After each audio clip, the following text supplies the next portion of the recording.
अच्छा देखो, ये हमारे पास क्या है, ये हमारे पास है ना फर्स्ट रिब है। अब हम बात करने लगे एटिपिकल रिब्स की। एटिपिकल रिब्स हमारे पास कौन कौन सी होती है?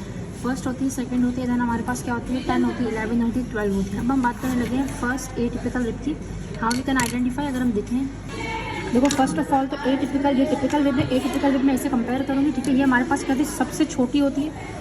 ये 12th रिब है, ये हमारे पास 10th रिब है, 11 भी सेम टू सेम होती है। अब हम बात करने लगे हैं किस चीज़ की, फर्स्ट की। तो फर्स्ट सबसे शॉर्टेस्ट होती है, ब्रॉडेस्ट होती है। अब बेसिकली इसकी साइड डिटर्मिनेशन हम कैसे कर सकते हैं, इसकी पहले तो हम बात करेंगे, हमें पता चल गया हाँ भाई ये ब्रॉडेस्ट है, शॉर्टेस्ट है। अब साइड डिटर्मिनेशन के लिए क्या होता है, जो इसका एंटी एंड होता है वो क्या होता है, बहुत ज़्यादा पिटेड होता है, थिक होता है, ब्रॉड होता है। सेम जबकि इसका जो पोस्टी एंड होता है ना वो बहुत स्मॉल सा होता है, शैलो होता है। इसमें जो हेड होता है उसका एक ही फैसेट होगा। ट्यूबरकल जो होगा इसका थोड़ा लार्ज होगा as compare to other ribs की। इसका ट्यूबरकल अगर देखा जाए और इसका अगर ट्यूबरकल देखा जाए तो इसका ट्यूबरकल बहुत बड़ा होता है, ठीक है। इसके अलावा जो ये जो होता है ना, ये हमारे पास फ्लैट होता है, अबव टू डाउनवर्ड क्या होता है, बिल्कुल फ्लैट सा है, ठीक है। इसकी एक होती है सुपीरियर सरफेस, इसके पास होती है एक इन्फीरियर सरफेस। जो इसके पास सुपीरियर सरफेस होती है वो थोड़ी सी क्या होता है, बीच में जाकर बेसिकली, अगर ये एंटीरियर सरफेस अगर मैं इस तरह यूँ करके कहूँ तो ये कौन सी साइड की रिब होगी? पहली बात तो ये कि मेरे पास ये लेफ्ट साइड की रिब होगी, बिकॉज पोस्टीरियर सरफेस मेरे पीछे आ रही है, ठीक है। इस तरह से होगा। अब बेसिकली क्या है, सुपीरियर सरफेस होगी, इसमें मिडल में जाकर क्या होगा, एक रिज सा होगा, जैसे ये दिख सकता है आप लोगों को। तो यहाँ पर हमारे पास क्या एक रिज होता है। ये रिज हमारे पास दो ग्रुप, ये एक ग्रुप होता है, ये सेकंड ग्रुप है।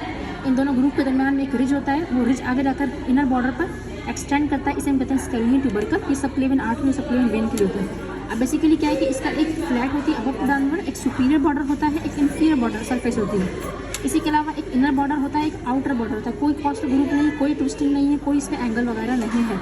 अच्छा, ये हमारे पास क्या होगी, फर्स्ट रिब होगी। तो साइड डिटर्मिनेशन में प्रॉब्लम हो रहा हो तो क्या करना है, अगर तुम ऐसे रखोगे सुपीरियर सरफेस ये है फॉर सपोज, ग्रुप ये भी हो सकता है, तो देखना कि बैलेंस हो रही कि नहीं हो रही। अगर ये यहाँ पर हमारी क्या होती है, अगर ये बैलेंस होती है तो इसका मतलब है ये हमारे पास क्या फर्स्ट रिब है। अगर नहीं हो रही तो इसका मतलब ये कोई और रिब है, ठीक है। देन हमारे पास क्या है 12th रिब है। 12th रिब की खास बात है कि बहुत पतली होती है, इसके पास शार्प एंडेड पॉइंट्स होते हैं, इसके पास एक ही हमारे पास क्या होता है, ये वाला एक ही फैसेट होता है हेड पर, और कोई खास बात नहीं होगी इसके अंदर। ये क्या होगी, 12th रिब होगी। और 12th रिब को आइडेंटिफाई वगैरह तो नहीं करवाते, लेकिन बेसिकली क्या है, ये पोस्टीरियर एंड होगा, इसका एंटीरियर एंड होगा, हेड वगैरह कुछ भी नहीं है इसका, ठीक है। ये हमारे पास क्या 10th रिब है। 10th रिब एटिपिकल बिल्कुल सेम टू सेम होती है। अदरवाइज सिर्फ एक मसला होता है कि जो उसका हेड होता है ना, वहाँ पर क्या होता है टिपिकल की तरह सिमिलर होती है, बस हेड के पास एक फैसेट होता है बस, ठीक है।